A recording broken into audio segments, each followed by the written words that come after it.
driving cattle business, which I didn't understand what that meant. So wait, is this he worked on a ranch and had 4 cows of his own and decided he was going to branch out?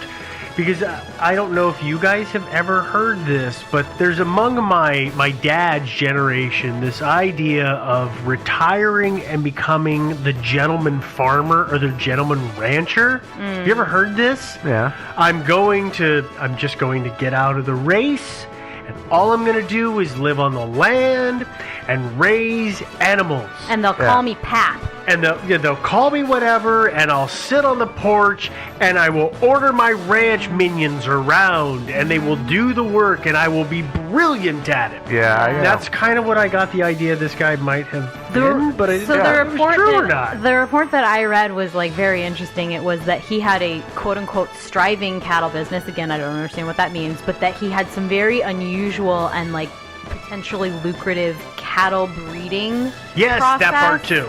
That he had. I don't know what that means. That's the deepest I ever have seen it gone into. I think I know. What do you know? IVF. Oh. Fertilization. Yeah, I guess at that time that would have been new. IVF really was getting big in the 90s in all manner of livestock, because the technology had finally come along far enough that it was cheap and viable. And I remember in the 90s, suddenly they were talking about the fact that the bull was no longer going to exist, because instead you had a cooler.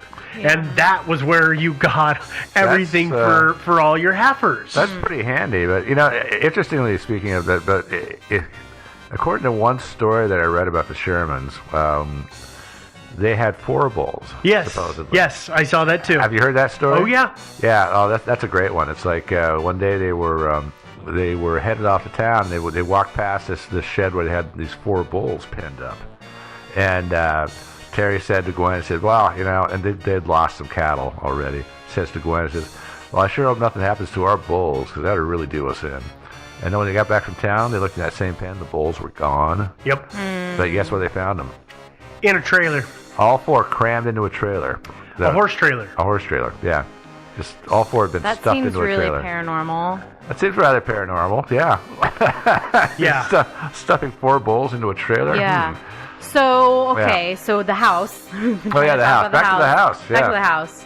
They bought, again, who knows, sight unseen, maybe not. But apparently, when they arrived, they found that there were deadbolts everywhere. And so is this...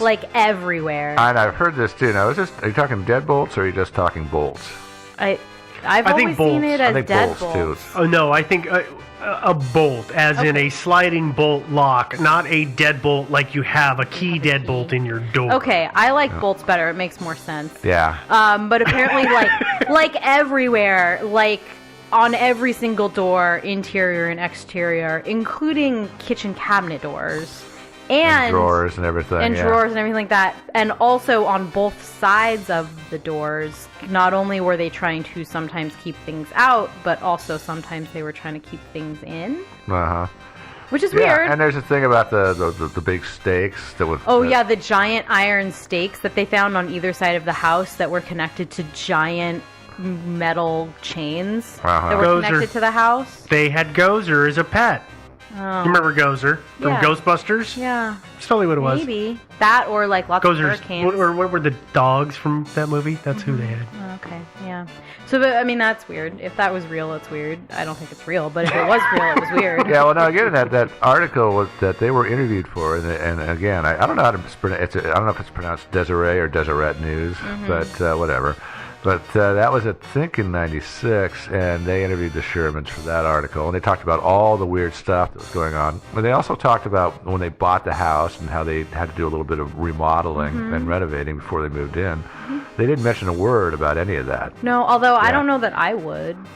I don't know, but if you're talking about how weird your life is on this weird ranch, and you're seeing weird phenomena and lights and UFOs and dead cattle and everything like that, you would think you would bring up the fact that there were bolts, everywhere in your house. So it's kind of a weird thing. Yeah, that's true.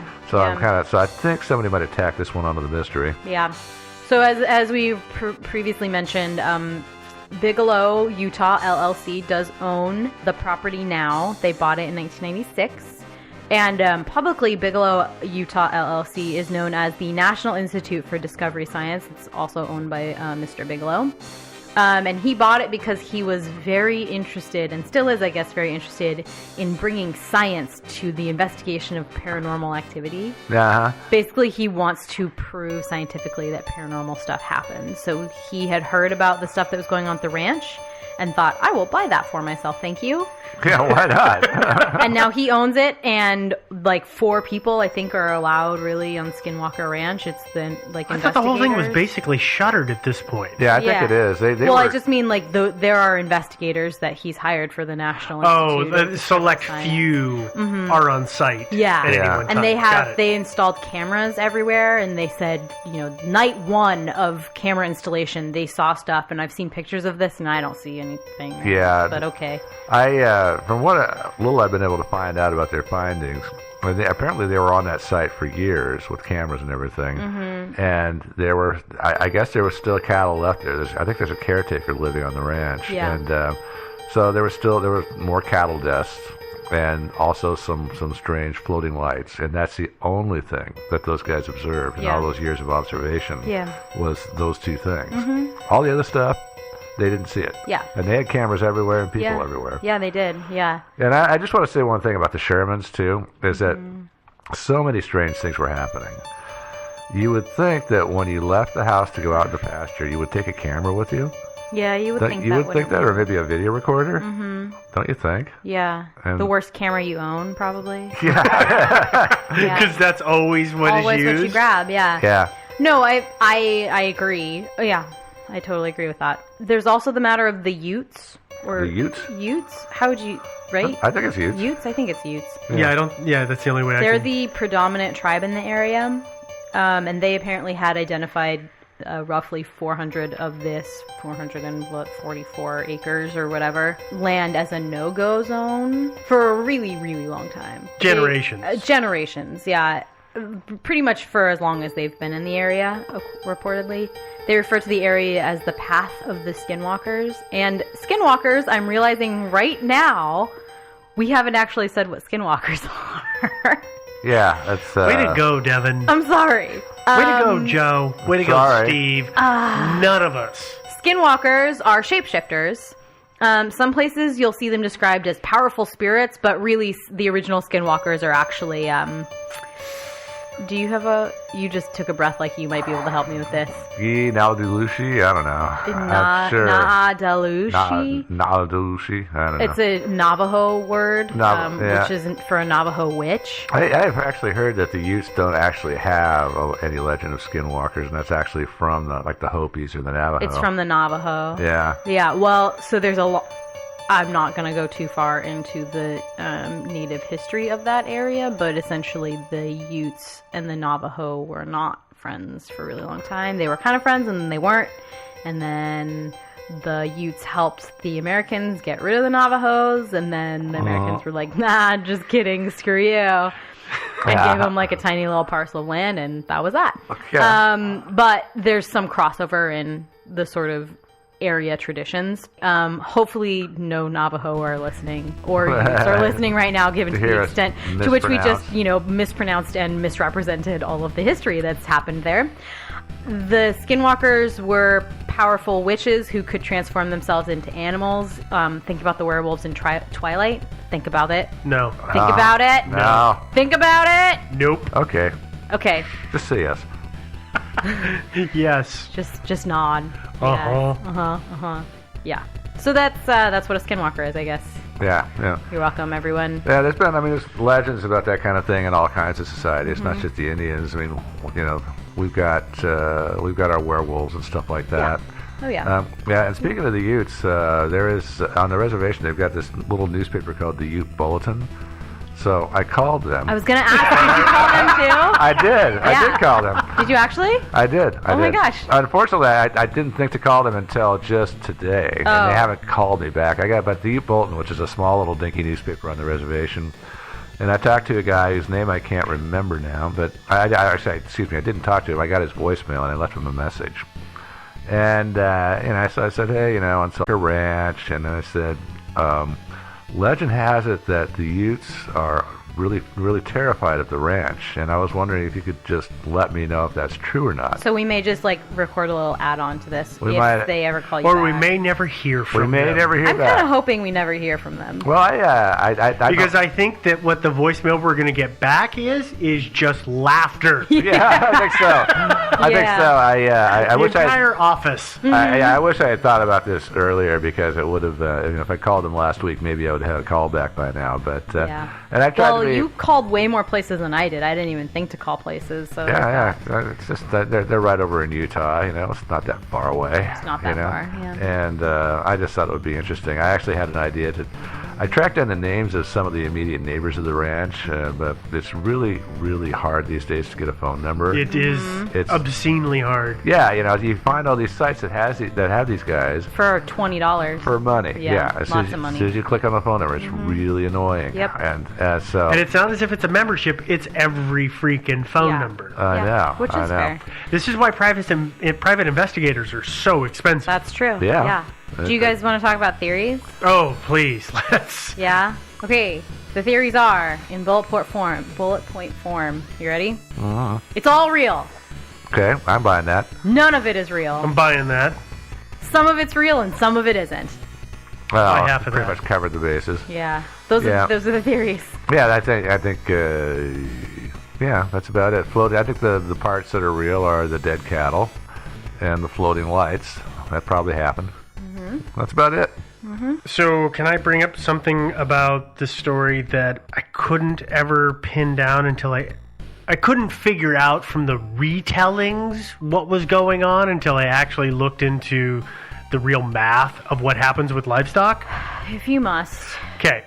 Bringing numbers into this. I know. Terry, it's Terry. Or no, Terry's the wife. No. Terry Sherman is the husband. Okay. Gwen is his wife. Thank you. Terry's a guy and a girl's name. I get it confused. What? Terry, makes these reports that he has a herd of 80 head of cattle. Now, as Joe and I had talked about, there is this possibility that 4 head were bulls, but we're going to ignore that. That means that because he's in a breeding operation, he has all heifers. They're breeding cows. So he is in the business of making new cows. Yeah. Doesn't sound like he had a big operation to start with, and I questioned his ability to raise that big of a herd, because like I said, I think he had a very small herd to begin with, and then he tried to expand quite rapidly. Yeah, and 480 acres, as ranches go, is pretty small. It is. It's about a half-mile square. It's not a huge area, but it is when you consider that he might have had a couple 100 yards square to keep cows on, because people do that and you just feed them. But if he's letting them free range, but my point is, he was also into these. What was the phrase that you used or you saw to describe it, Devin? His practice. His revolutionary breeding practice. So he is into trying to breed as many cows as possible, and he's probably trying to impregnate every one of the heifers. Acceptable normal loss is of livestock from stillbirth to post-weaning is 3 to 7%. That means that 3 to 7% of the animals that are born are either going to be born dead or are going to die before they're weaned off. Okay. 80 head of cattle in a year, that equates to, I don't know, about 2 to 5 calves in a year. He says that in the 2 years he lost about 16 head of cattle. Yeah. Which means that possibly at least half of what he lost was just normal death due to the fact that animals die. Absolutely. What? And then there's, of course, there's predators. Yes. And cows are stupid, and they fall into ravines and die, and Or all they kinds just, of stuff. I mean, I've seen this. Cows, they put their feet between two rocks, and then they move the wrong way, and they break their leg, and they fall down. And because they're cows and they can't yell for help, nobody just comes die. to help them. Yeah. They just die. Yeah, and it's then unfortunate. something eats them. Yeah. So, like, I mean, I understand. 16 head in 2 years out of 80 head is kind of a big, that's about 10% a year loss from just natural predation.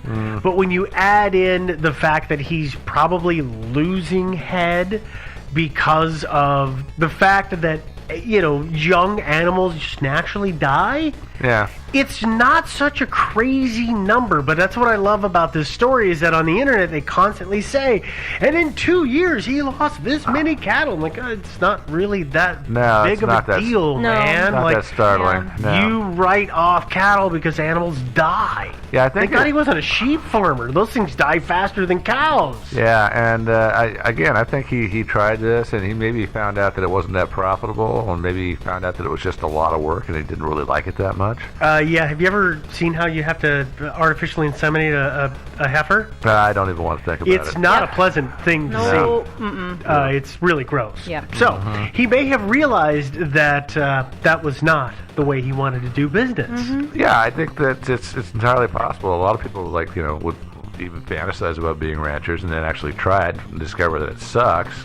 And, It's a lot more work than you think. and then, luckily for you, in your particular case, a billionaire shows up at your doorstep with a big fat check Yeah, and and buys you say, out. Oh, okay, yeah. Yeah. That's my whole thing. Like, I'm totally on the side of this is completely fake, and I mean, yeah. I'm on this side normally with these kind of stories, but I just gotta wonder, at what point did this family say, dude, this blows? What do we do? And then suddenly just say, you know what, screw it, we're just going to tell everybody what they wanted to hear anyway, and let it just get out of hand. Yeah, I just wonder where and when that happened to them, Yes. because you never hear, you can't talk to them. Nobody will Yeah, they will don't really ever do interviews anymore. No, it doesn't happen. So it's one of those things where I go, I wonder. You're thinking that they maybe just deliberately put the reports out to attract some attention and maybe bring a buyer I think in. that they might have done it initially just to screw with the locals, because these people are dumb and they're talking about all these stories from the 70s and the 80s and not realizing how much traction that was going to gain, and then just we'll just keep having fun with it, and we'll keep making bigger and taller tales, and then all of a sudden it's like these idiots who write these books and they say that they're true life books, and it turns out they're total farces. Yeah, I don't really think the Shermans I don't think so either. made I'm up not. all that stuff. I mean, obviously they're on Well, I record. think they made up a fair amount that was the seed for this whole story. Oh yeah, no, definitely, and they told a fair number of strange lights in the sky, and not just strange lights, but actually seeing actual, honest to God, UFOs, not just a light, but an actual little ship. And right there, know, the actual ship part, I know that they're not very creative because it was an RV. Yeah, I know. One of the spaceships was an RV. They said it looked like an RV. That they were sure it was an RV, and that it lifted off of the ground and just cruised away. And It had what was that RV brand? The one that had the kangaroo on the side and the brown and yellow stripes. Do either of you remember that? Like, I totally expected from Spaceballs. It makes me think of the one from Spaceballs. Oh, that's what they right. saw. Yeah, yeah. But they reported some UFO activity and stuff like that, but nothing like no portals, no bulletproof wolf. Yeah. No, I think there's a yeah. lot of additions that have happened to the story. There's many people out there in internet land who are just happy to graft all kinds of incredible BS onto a story. Oh, yeah. Yeah. As we have seen with many of the stories that we've put out, and then the correspondence we've gotten back about them. We see this. Yeah, we do. So I'm pretty happy with this. Speaking of correspondence, let's give them how to get a hold of Yeah. Oh yeah. For real. So you can find some of our research, as well as listen to the show, download episodes, Merch. A comment. Oh, and find merch. And the donate and all that Patreon stuff. buttons are all on the website. So that website is thinkingsidewayspodcast.com. You probably are listening to us on iTunes. If you are and you haven't already, subscribe and leave us a comment. We like those. You can stream us pretty much anywhere. You guys know how to find us. You found us. You're listening to us. You made it to the end of a show. Facebook, we're on Facebook. There's a page and a group, so find us, friend us, like us. You can find us on Twitter. We're Thinking Sideways on Twitter. We also have a subreddit. It's Thinking Sideways. You can always send us an email. That's probably the best way to start a conversation with us. If you have suggestions, if you're an expert, whatever, just send us an email. It's thinkingsidewayspodcast@gmail.com. And then if you are feeling kind, you can become a sustaining supporter financially of the show. Can you tell it was Pledge Week on NPR? I think for this part of the whole thing, what I'd like to do is have, how when they have Pledge Week on NPR, they always have the ringing phones in the background. Yeah, I want to get some of those. Yeah. Dude, I am not stitching that together. No. So you can donate if you would like. You basically just say, there are instructions there. You just head to patreon.com/thinkingsideways and all of the information is there. And all of that having been said, I think we're gonna skinwalk out of here. Really? I'm gonna float out of here. Skinwalk? I'm gonna turn into a wolf right now. What a Okay, wolf. whatever. Right. Later, everybody. Toodaloo. Bye, guys. Yeah.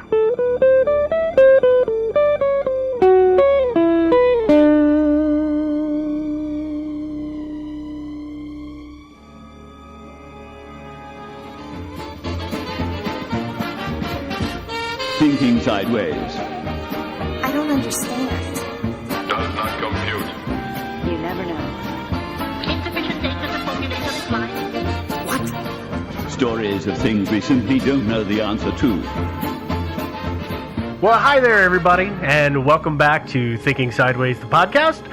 Welcome back for everybody who's been with us before. Hi there, and welcome for the first time for anybody that hasn't.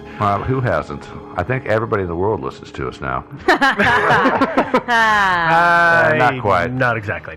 Well, today we're gonna go into a subject that I kind of feel like maybe I stole out from under Devin, because Devin likes to do the stories about weird noises. Yeah, you did. And I sort of... I've been working on that megalithic episode that may or may not happen, and I just got distracted, and suddenly I was like, what are we doing this week? And it was like, oh, Skyquakes?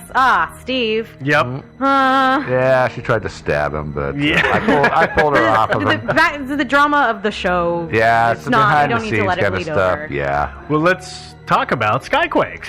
Skyquakes are a weird phenomena. Depending on where you are in the States, in the continental United States, or maybe in things, you'll hear them called the Guns of Seneca, the Moodus noises, fog guns, mistopoofers, the Barisal guns. These things have a lot of names. They have regional names. Very regional. Yeah, absolutely. But they're all over. But, that kind of gives you an idea that what we're talking about isn't focused in any one region.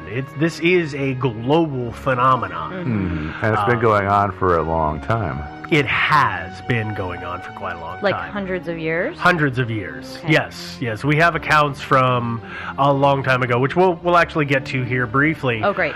So let's do this. So just to kind of give the basic rundown of Skyquakes.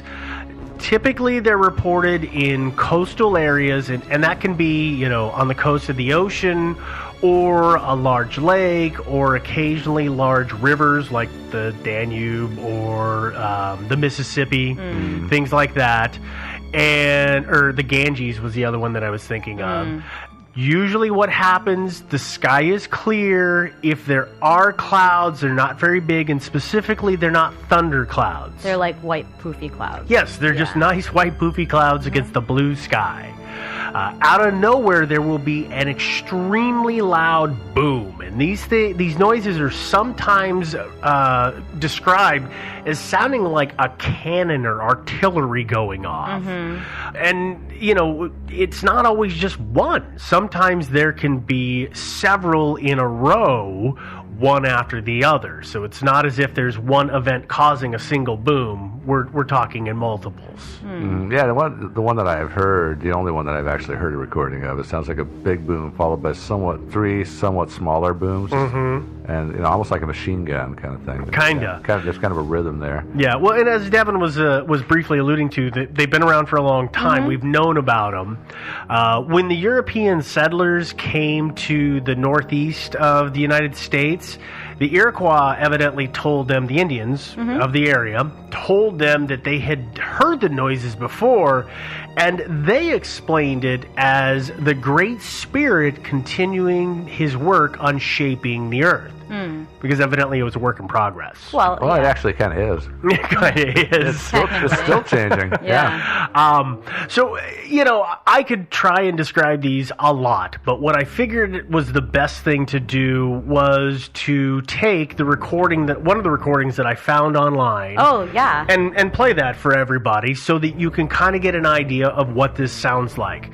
Now, the clip that we're gonna put in here, there are car alarms and there are dogs barking in the background, and I'm going to try and ease that out as much as possible, but it will be very obvious when the skyquake happens, and it is extremely loud. Yeah. So just be prepared for that.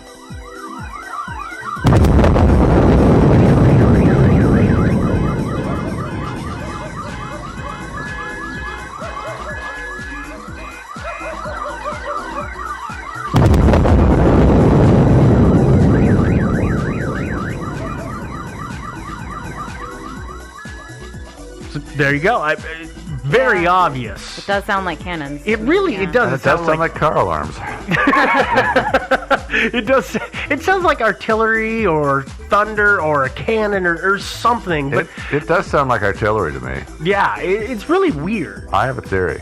But I'm going to wait till later. Until we get into the theory section? Yeah. Because that's where we're at. Because literally listening to the skyquake, that gives you a good idea of what it is, and there are so many places that they've happened that it's not worth going into every one.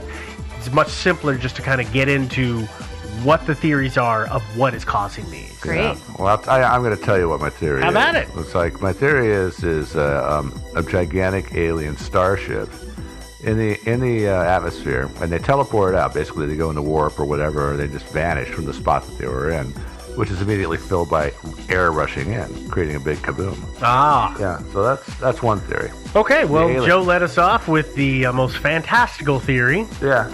No, he didn't. Because actually, the first theory is pretty fantastical. The EMP theory? Yeah. This first theory says that these are government experiments with EMPs that are causing this noise. Okay, and now just quickly, how do they explain the fact that it's been going on for hundreds of years? They don't. That's kind of the They don't. that theory, That's an issue with the theory. Well, and we can just go ahead and say that if the government has something going on like this, they would probably propagate stories of it happening for a long time. Possibly, right? or maybe they spread that. Or maybe they rip the space-time continuum and the noises are reflected back in time. That's just as crazy. Or they might have teleported back in time to plant stories like this, or make sounds like there this. you go. Yeah. There you go. Well, here's the main thing that drives this EMP government conspiracy theory, because this really is kind of a conspiracy theory. It's all based around an event that is referred to as the Bell Island boom. Okay, now for clarity, by EMP you're talking about electromagnetic pulse, Yes, correct? electromagnetic pulse. That is absolutely correct. Bell Island is located on the southeastern tip of Newfoundland. Canada? Yeah, Canada. it's Right? Not New Jersey? No, it's not New Jersey. Okay. No. There's Newfoundland. Okay. No. Okay, just it is to be not clear, New Jersey. Canada. Got it. Okay, no. Newfoundland it's in Canada. It's in the Atlantic. It's kind of like one of their farthest islands Okay. to the east. It's Sure. it's not a small place, but what happens is April 2nd, 1978. There's a huge booming, or some people, depending on the source, describe it as the sound of an explosion. And according to the reports, there's a lot of damage to the houses in the area, and I'm guessing this is from a concussive blast. So probably And- by damage, they mean broken windows. Yeah, broken windows, and evidently the power lines in the area were fried out, melted. You see it described as vaporized in a couple of the things. Now, the thing is, unlike most of the booms that we're going to talk about, there was something physical left behind, and that was holes in the ground. There were 2 holes left in the ground, and they were, let's see here, they were 3 feet across and 2 feet